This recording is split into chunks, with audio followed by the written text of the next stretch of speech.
بسم اللہ الرحمن الرحیم۔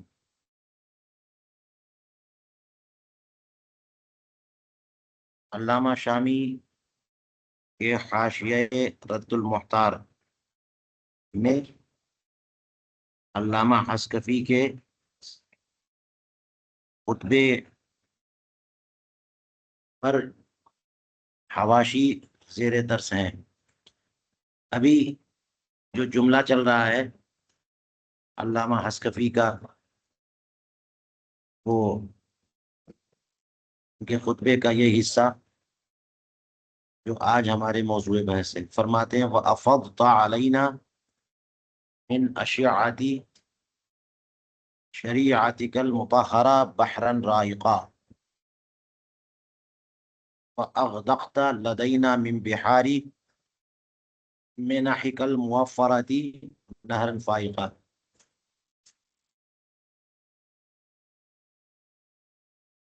افاضہ کا معنی ہوتا ہے ڈالنا، اڈیلنا، نوازنا، اور اشیاء شعاع کی جمع اپنی شریعت مطہرہ کی شعاعوں سے ہم پر ایک بحر رائق اڈیل دیا۔ تو بنیادی طور پر آج کے حاشیے میں یہ بات کریں گے کہ یہ کون سی ترکیب ہے اور کس قسم کا بیان ہے۔ افضت علینا من اشیعتی شریعتک المطہرہ، تو شریعت مطہرہ کی شعاع، اور پھر بحر۔ افاضہ کا تعلق بحر سے تو ہوتا ہے، افاضہ یفیدو کا تعلق پانی سے، سمندر سے، دریا سے، بارش، ڈیل دینا۔ لیکن شعاع کے بارے میں یہ کون سا بیان ہے کہ شعاع اڈیل دینا؟ اور پھر شعاع کے لیے آگے بحرن رائقن کہا۔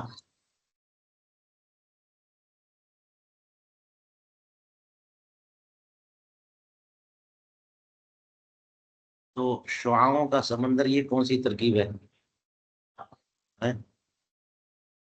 شعاعوں کا سمندر، سمندر نیچے ہوتا ہے، شعاع اوپر ہوتی ہے۔ علم کا سمندر بول دیں گے تو چلو، وہ بھی ایک طرح سے استعارہ ہے۔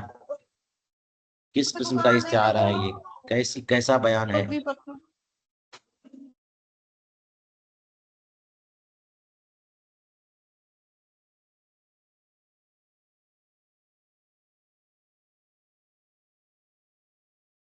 ٹھیک ہے، تو چلیے دیکھتے ہیں علامہ شامی کیا بول رہے ہیں۔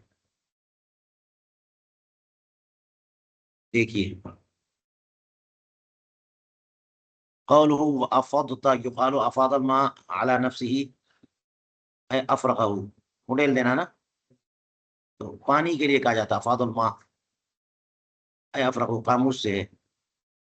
قوله من اشعة جمع شعاع، شعاع ضم بالضم، یعنی شین کے ضمے کے ساتھ۔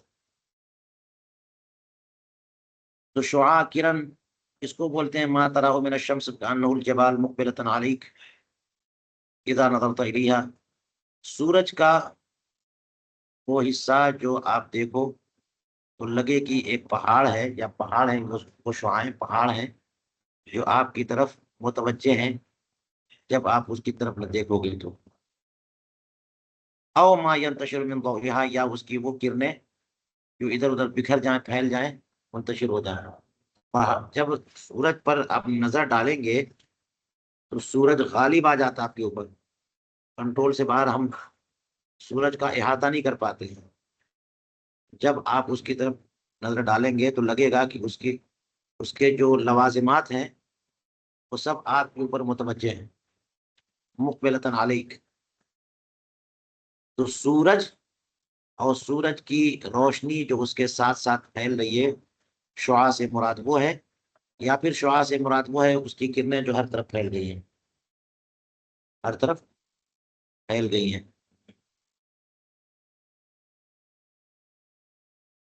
قاموس میں یہ بھی معنی ہے، قاموس لغت کی کتاب ہے۔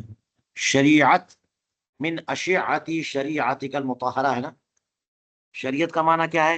یہ فعیلہ کے وزن پر، مفعول کے وزن میں، فعیل کے وزن پر ہے مشروع، اسی لیے کہا شریعت کا معنی مشروع۔ فقد شرعها اللہ حقیقتا والنبی صلی اللہ علیہ وسلم مجازا، شریعت یعنی جسے اللہ نے مشروع قرار دیا ہو، ایک راستہ بتا دیا ہو، طریقہ بتا دیا ہو، شریعت شرع، حقیقتاً اللہ نے مشروع بنایا، اور مجازن اس کے نبی صلی اللہ علیہ وسلم نے، کیونکہ اللہ تعالیٰ کی وحی نبی کے پاس آئی اور انہوں نے سب کو بتایا، تو ان کی طرف بھی اجازت اسناد اور ان کی طرف بھی اسناد، اللہ کی طرف اسناد جو ہے حقیقی ہوگی، اور نبی کی طرف اسناد مجازی ہوگی۔ کہتے ہیں وہ شریعت والملت والدین شیء واحد، ایک ہی ہے تینوں تو کہا جائے گا فہی شریعت لکون اللہ تعالی قد شرعها،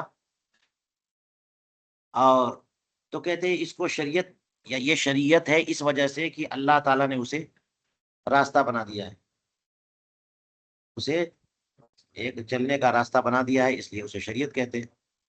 اور شریعت اصل میں ہے ہی طریق، الطریق یورد للاستقاء والشریعت فی الاصل الطریق یورد، وہ راستہ جس کو اختیار کیا جائے پانی حاصل کرنے کے لیے، جس پر وارد ہوا جائے پانی، سمندر کا دریا کا ہے وہاں پہ موجود، وہ تو رکا ہی رہے گا نا، وہاں پہ بند باندھے ہوں گے، رکاوٹیں ہوں گی، کنارہ بڑا مضبوط بنایا ہوں گا کہ پانی ادھر نہ آ جائے، لیکن لیں گے کیسے؟ ایک راستہ بنائیں گے کہ پانی تک پہنچے۔ تو شریعہ اصل میں اس راستے کو کہتے ہیں جو پانی حاصل کرنے کے لیے جس راستے کو اختیار کیا جائے۔ تو کہتے ہیں فَأُطْلِقَتْ عَلَى الْأَحْكَامِ الْمَشْرُوعَةِ لِبَيَانِهَا وَوُضُوحِهَا، تو یہ لفظ شریعت کا اطلاق احکام پر ہوا، احکام مشروعہ پر، وجہ وہی ہے کہ یہ احکام بہت ہی واضح اور بین ہوتے ہیں، تو راستہ بھی بہت واضح ہوتا ہے، راستہ واضح نہ ہو تو جائے گا کیسے آدمی؟ تو یہ احکام مشروعہ بھی جلی واضح ہوتے ہیں، اس وجہ سے انہیں بھی شریعت کہہ دیا گیا۔ وَلِلتَّوَسُّلِ بِهَا إِلَى مَا بِهِ الْحَيَاةُ الْأَبَدِيَّةُ، اور اس وجہ سے کہ اس کے ذریعے اس منزل تک پہنچ جاتے ہیں جس میں دائمی اور جاویدانی زندگانی ہے، یعنی اسی راستے سے چل کر کے ہم لوگ جنت تک پہنچے، حیات ابدیہ، اسی راستے پر چل کر کے ہم لوگ، تو شریعت کا معنی راستہ، تو کہاں کا راستہ؟ جنت کا راستہ، اس مقام کا راستہ جس سے حیات ابدیہ حاصل ہوتی ہے۔ تو اس لیے بھی یا تو احکام مشروعہ کے بیان و وضوح کی وجہ سے اس کو شریعت کہتے ہیں، یا جنت تک پہنچانے والا راستہ ہے شریعت، اس وجہ سے اسے شریعت کہتے ہیں۔ تو اس وجہ سے شریعت کہہ دیا۔ ملت کس وجہ سے کہا؟ لکونہا املیت علینا من النبی صلی اللہ علیہ وسلم وصحابہ، اس لیے کہ اس کو ہمیں بتا دیا گیا، لکھا دیا گیا نبی کی طرف سے، ان کے اصحاب کی طرف سے۔ تو املا ملت اس لیے کہا کیونکہ یہ سب مدون کر کے ہم کو دے دیا گیا، سب ایک ایک حکم جو ہے حضور کریم علیہ السلام نے باقاعدہ اپنے کتاب وہی رکھے تھے، لکھو، پھر کچھ احکام کے بارے میں کہا لکھو، صحابہ نے سب لکھوا دیا، اس لیے کہ اس کی تفصیلات ہمیں لکھوا دی گئی ہیں، اس لیے انہیں ملت کہتے ہیں۔ اور دین کس لیے کہتے ہیں؟ للتدین باحکامہا، اس شریعت کے احکام کے تدین کے ساتھ، تدین کی وجہ سے، یعنی اس کے ساتھ اس کا برتاؤ، اس کو برتنے کی وجہ سے، اب بندہ اسے اختیار کر لے، ہے نا، اسے برتے، ان پر عمل کرے، ان کے ساتھ متدین ہو جائے۔ تو چونکہ ان کو لکھوایا گیا اس لیے ملت، اور یہ شریعت ایک راستہ بنا کے طور پہ پیش کیا گیا اس لیے شریعت، اور لوگ اس سے تدین کرتے ہیں اس لیے دین، لوگ اسے برتتے ہیں، اس لیے نہیں ہے نا کہ کاغذ میں لکھا رہے بس لوگوں سے کچھ نہ پوچھیں، کیونکہ اس وجہ سے دین کہتے ہیں کہ لوگ اس پر عمل کرتے ہیں. اسی لیے تدین کا معنی تعبد کہا. تدین کا معنی یعنی وہ عمل جو بندے اپنے معبود کے حکم کی وجہ سے اختیار کریں. کوئی عمل محض اس وجہ سے اختیار کرے کہ ان کے مالک نے ان کو حکم دے دیا، کچھ سمجھ آئے نہ آئے. بندے بہت سارے اعمال اپنی سمجھ سے کرتے ہیں نا، اپنے فائدے کے لیے، تو وہ تعبد نہیں ہے. تعبد کا معنی عبدیت کی وجہ سے جو کام وہ کرے کہ ہمارے معبود نے ہمیں حکم دے دیا ہے تو ہم اسی وجہ سے کر رہے. کس وجہ سے کر رہے ہو؟ صرف اس وجہ سے کر رہے ہیں کہ ہمارے مالک نے. کیوں کر رہے ہو کوئی پتہ نہیں. ہمیں رب نے حکم دے دیا للتعبد بہا. تو اس لیے دین کہتے ہیں کہ لوگ ان کے ساتھ تعبد کرتے ہیں، رب کے حکم کے طور پر ان پر عمل کرتے ہیں. انتہا تحتاوی سے یہ اخذ کیا. وَكُلٌّ مِّنَ الدِّينِ وَالشَّرِيعَةِ يُضَافُ إِلَى اللَّهِ تَعَالَى وَالنَّبِيِّ وَالْأُمَّةِ.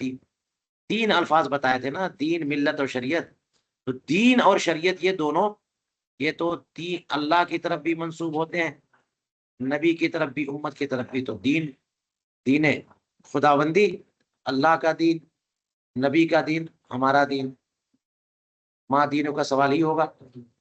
ہمارا دین بندوں کا دین، مسلمانوں کا دین، نبی کا دین، اور ہماری شریعت اللہ کی شریعت، رسول کی شریعت، تینوں کی طرف منسوب ہوتا ہے. دین اور شریعت جو ہے وہ تینوں. بخلاف الملتی، برخلاف لفظ ملت کے فإنها لا تضاف الا الى النبي صلی اللہ علیہ وسلم. صرف حضور کریم علیہ السلام، صرف نبی کی طرف منسوب ہے ملت. بندوں کی ملت، اللہ کی ملت نہیں. ملت رسول اللہ، بسم اللہ علی ملت رسول اللہ. ملت کا لفظ جو ہے نا صرف نبی کی طرف منسوب ہوتا ہے بس.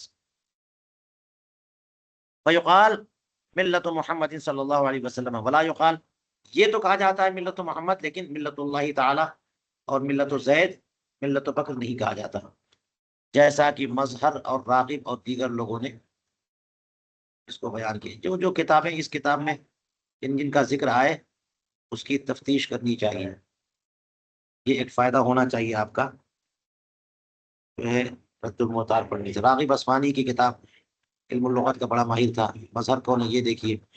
ان کے علاوہ اور بھی لوگ یہ بتاتے ہیں کہ ملت کا لفظ جو ہے اللہ کی طرف منسوب نہیں ہوگا، بندوں کی طرف منسوب نہیں ہوگا، صرف نبی کی طرف منسوب ہوگا. تو یہ ان لوگوں نے کہا اور بھی ماہرین لغت نے کہا. تو اب علامہ سعد الدین تفتازانی کے ایک بیان سے یہ معاملہ مشکل ہو جائے گا کہ وہاں تو منسوب ہے. جو انہوں نے کہا انہا تضاف الی احاد الامت، یہ لفظ ملت جو ہے احاد امت کی طرف منسوب ہوتا ہے. ان لوگوں نے کیا کہا کہ احاد امت کی طرف منسوب نہیں ہوتا. امام تفتازانی نے کیا کہا؟ یہ مشکل بات ہو گئی. اور یہ بات کہاں لکھا؟ قیدانیہ پہ جو شرح لکھی علامہ کوہستانی نے، اس پہ بتا دیے. اور اس معاملے میں آپ کہیے کہ تحقیق کیا ہے، تو جتنا بتا دیا اتنا ہی سمجھے. هذا وقال. اب دیکھیے وقال یعنی قال الحلبی. علامہ حلبی اپنے حاشیے میں فرماتے ہیں الانسب بالافاضۃ والبحر ان یقول من شعابیب مثلا من اشعۃ شریعتک المطہرہ کی جگہ من شعابیب شریعتک المطہرہ. علامہ حلبی کا بیان سن لیجئے. علامہ حسکفی نے جو یہ کہا وَأَفَضْتَ عَلَيْنَا مِنْ أَشِعَةِ شریعتک المطہرہ، تو اشعاء کی جگہ کیا کہنا چاہیے تھا؟ شبوب. شبوب جو ہے نا اس سے بارش کا اولین حصہ، بارش کے پانی، موسلا دھار بارش کا کچھ حصہ. شبوب، شعابیب سمندر کا ہوا ہے نا. آگے کیا کہا ہے؟ بحرن رائقن. تو پھر شعاع کا لفظ جو ہے نا وہ سوٹ نہیں کرتا ہے، مناسب نہیں ہے، بلکہ شعابیب کہنا چاہیے تھا. اشعاع کی جگہ، کرنوں کی جگہ پانی، پانی کے قطرات کہنا چاہیے تھا.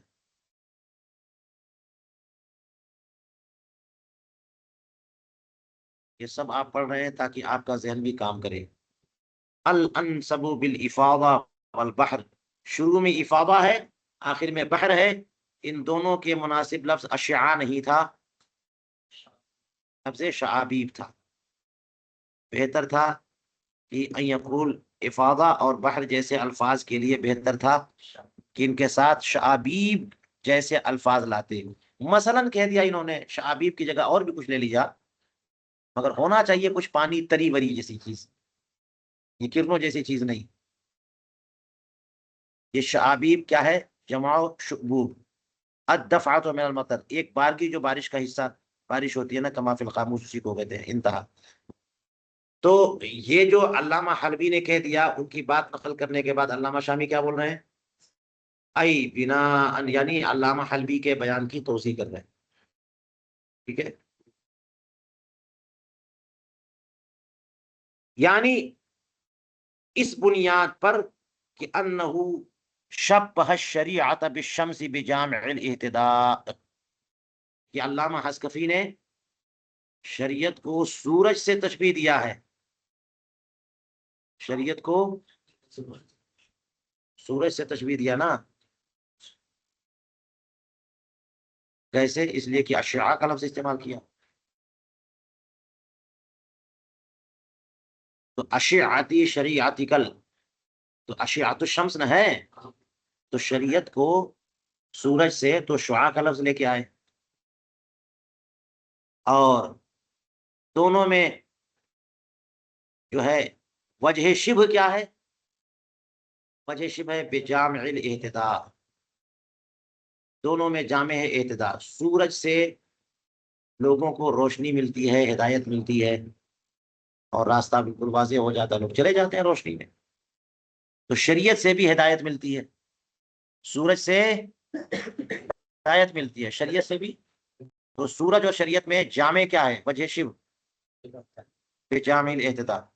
تو اہتداء کی وجہ سے، اہتداء کے ذریعے سورج سے شریعت کو تشبیہ دیا اس بنیاد پر.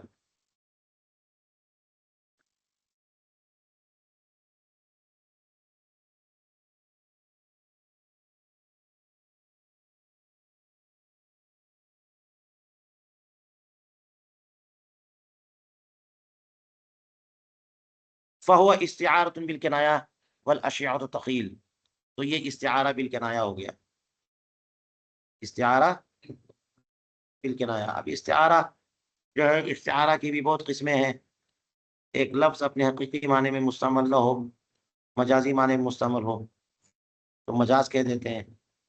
ادات تشبیہ موجود ہو تو تشبیہ کہہ دیتے ہیں. وجہ شبہ بھی ہو، ادات تشبیہ بھی ہو، جیسے اس کا چہرہ چاند کی طرح سے تشبیہ ہے. اور ادات تشبیہ موجود نہ ہو تو استعارہ بول دیتے ہیں. ہم؟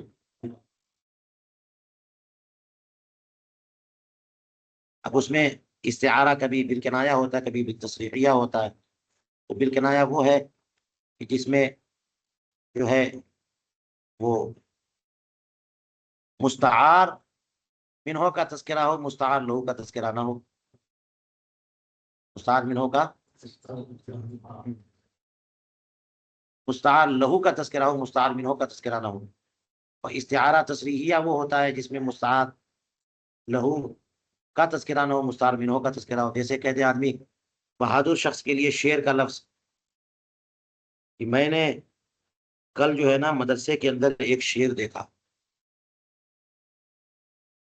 مراد کوئی بہادر بندہ ہو تو مستعار لہو کا تذکرہ ہی نہیں کیا آپ نے، مستعار منہو کا تذکرہ کیا. اس طرح استعارہ تصریحیہ ہو جاتا ہے. لیکن اگر مستعار جو ہے لہو کا تذکرہ ہو اور مستعار منہو کا تذکرہ نہ ہو تو پھر استعارہ بالکنایہ ہو جاتا ہے، کہ زید کہتے ہیں.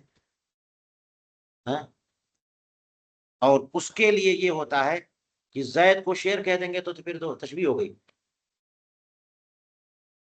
دونوں بیان کر دیا اگر مشبہ مشبہ بھی تو تشبیہ ہو گئی، اس میں ایک کو ذکر کرے دوسرے کو ذکر نہ کرے تو استعارہ۔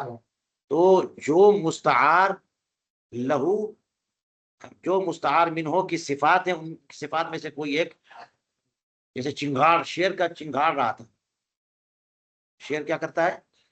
چنگھاڑتا، تو میں نے زید کو دیکھا چنگھاڑتے ہوئے، استعارہ کر دیا آپ نے۔ تو یہ استعارہ بالکنایہ اس وجہ سے کہ شریعت کو تشبیہ دیا انہوں نے شمس سے، اور پھر اشعاء لے کے آئے، اور شمس کا لفظ بولا ہی نہیں،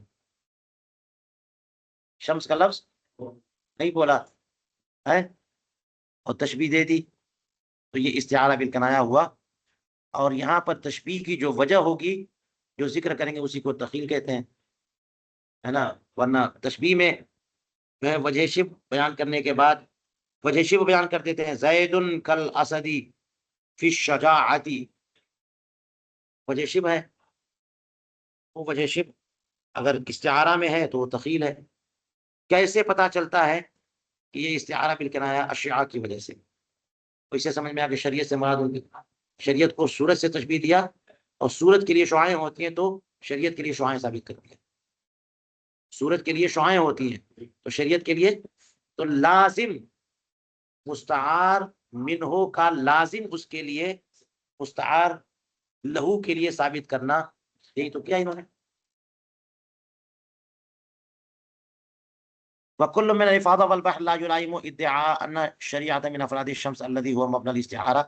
تو یہ جو استعارہ ہے نا، اس کا استعارہ کا مبنا تو یہ ہے کہ شریعت جو ہے سورج کے افراد میں سے ایک فرد ہو، یہی تو کر رہے ہیں یہ۔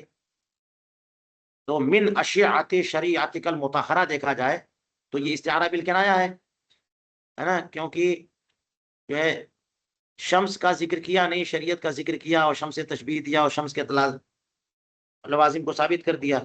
لیکن جب آگے پیچھے دیکھیں گے کہ پہلے انہوں نے افاضہ کہا ہے اور آخر میں بحر کہا ہے، تو پھر وہ تو آپ کا چلے گا، لیکن یہ افاضہ کیسے چلے گا شعاع کے لیے؟ تو وہی کہہ رہے ہیں کہ افاضہ اور بحر دونوں میں سے ہر ایک یہ مناسب نہیں ہے اس بات کے ادعاء ان الشریعۃ من افراد الشمس، اس بات کے ادعا کے کہ شریعت سورج کے افراد میں سے ایک فرد ہے، سورج کے افراد میں سے ایک فرد ہے، تو آپ افادہ کیوں بول رہے ہیں؟ سورج کو کوئی اڈیلتا ہے لے جا کر کے، یا اس کی کرنوں کو لپیٹ کر کے اس میں بالٹی میں رکھ کر کے،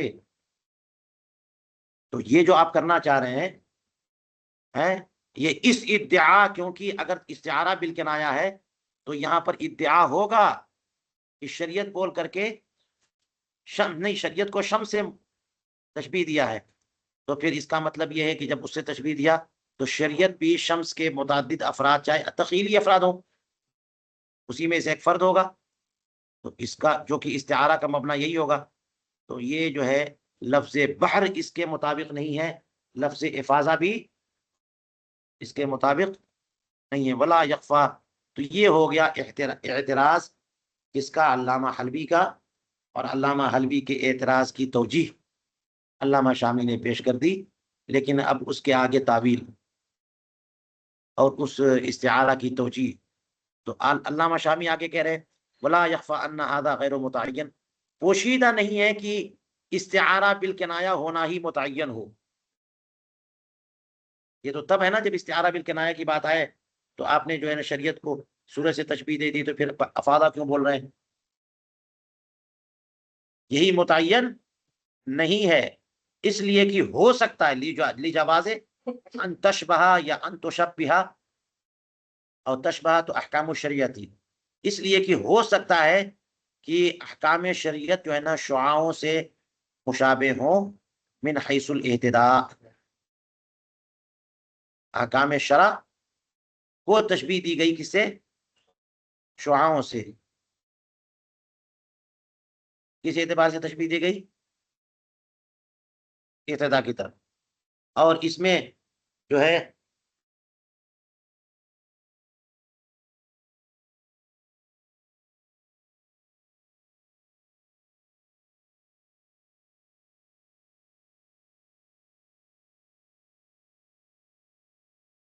اشیاء کا لفظ جب اس کو تشبیہ دیں گے احکام شریعت کو اشیاء سے، تو گویا کہ مستعار،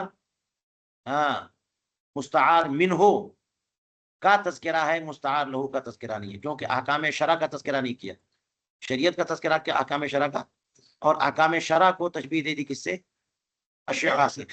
اور یہاں پہ جامع وہی ہے من حیث الاہتداء، جیسے شریعت ہدایت دیتی ہے، شعائیں بھی ہدایت دیتی ہیں، احکام شرع بھی ہدایت دیتے، تو اس لیے یہ ہو جائے گا استعارہ تصریحیہ۔ تو ایک صورت بنتی ہے استعارہ تصریحیہ کی بھی، استعارہ، تو استعارہ کنایہ کیوں ضروری قرار دیا جائے کہ جس کی وجہ سے یہ کہا جائے جب یہ اشیاء کہہ دیا تو اس اعتبار سے استعارہ تصریحیہ۔ والقرینۃ اضافۃ الاشیاء الی الشریعہ، اور یہاں پر قرینہ یہ ہے کہ اشیاء سے تشبیہ دیا ہے احکام شرع، اس وجہ سے کہ اشیاء کی اضافت کس کی طرف کر دی؟ شریعت کی طرف سے، شریعت کی طرف۔ اس کا مطلب یہ ہوا کہ اشیاء سے مراد شرعی احکام ہے، شریعت کی کرنیں، یعنی شریعت کے احکام، جیسے کرنیں ہدایت دیتی ہیں اسی طرح سے احکام بھی ہدایت دیتے ہیں۔ ثم تشبہ الاحکام المعبر عنها بالاشیاء من حیث الارتفاع او الکثرت، اور پھر احکام کی جو تشبیہ ہے وہ کس اعتبار سے؟ یہ بھی ہو سکتا ہے کہ احکام جن کی تعبیر یہاں پر اشیاء سے کی گئی ہے، احکام کی تشبیہ اشیاء سے، یا پھر احکام کی تعبیر اشیاء سے، ان کو تشبیہ دی جائے اشیاء سے ارتفاع اور کثرت کی وجہ سے۔ ایک تو معنی اہتداء کی وجہ سے کہ جیسے شعاعوں سے ہدایت ملتی ہے اسی طرح سے احکام شرع سے بھی ہدایت ملتی ہے، لیکن دوسری ایک وجہ ہے وجہ شبہ، وہ کیا ہے؟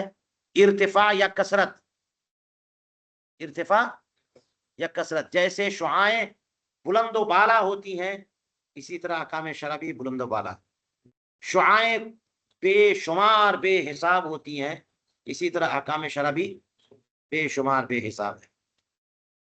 تو